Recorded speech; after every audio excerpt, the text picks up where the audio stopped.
Ladies and gentlemen, one of the things that I have the unique privilege is having family who knows what the hell they're doing, or at the very least can fake it till they make it.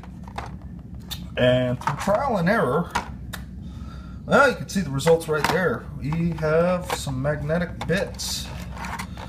Now, wings didn't go on quite as smoothly as possible. We tried to put just a basic pin inside, and while it held the wing on, it would start rotating and all that kind of stuff. So we actually went ahead and put a second magnet on it, which has been an absolute godsend. But it means that it sticks out a little further than intended. Still, it works. That's the key thing. All these other little pieces,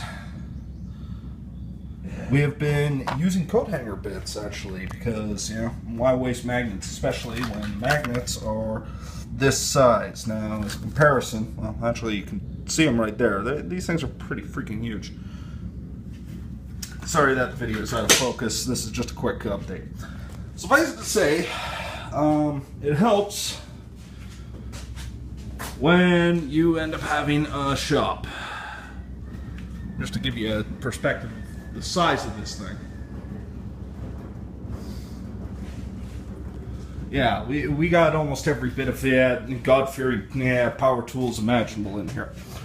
And we have been starting off by taking out the pieces, and we've been grinding them down just a little bit, just enough to get it flathead. And then we start drilling them, first with a pilot hole, and then we end up scoring them out. It's been a little touch and go in a few places, but yeah, it's been great. And we then end up filling them in with a bit of the green stuff here, and then we end up putting in that little piece of clothes hanger. And afterwards, we end up laying it dry, and then take it back to the grinder just to flush it out. And with that, we have a few pieces that are actually working quite nicely. The only thing that's even remotely a little worrying, and that's actually not as big of a deal as that statement may make it sound, is that stuff like the heavier venom cannon, well, its ball joint is just too small to put a magnet on. And while it does stick, gravity wins out. So I'm going to have to end up playing around with that to see how it works, but all in all, that is almost a fully magnetized Hive Tyrant / Swarm Lord. The only thing we have left is the barb strangler and the bone swords for Swarm Lord.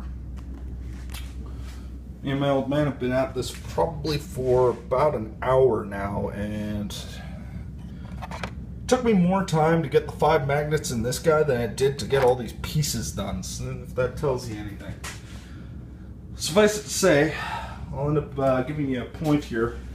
Take advantage of the chance you have to make any of these activities family or friend oriented. It's some of the best time I've spent with my old man, and he does some of his best work when I toss him some of the weirdest projects. Suffice it to say, I'm very happy with this work, and I've always come to learn an inalienable truth, and maybe you have somebody like this in your life. Old One Eye ain't got shit on my old man with power tools. So, this makes day 8, and hopefully we'll end up keeping up with these updates. Take care, gentlemen.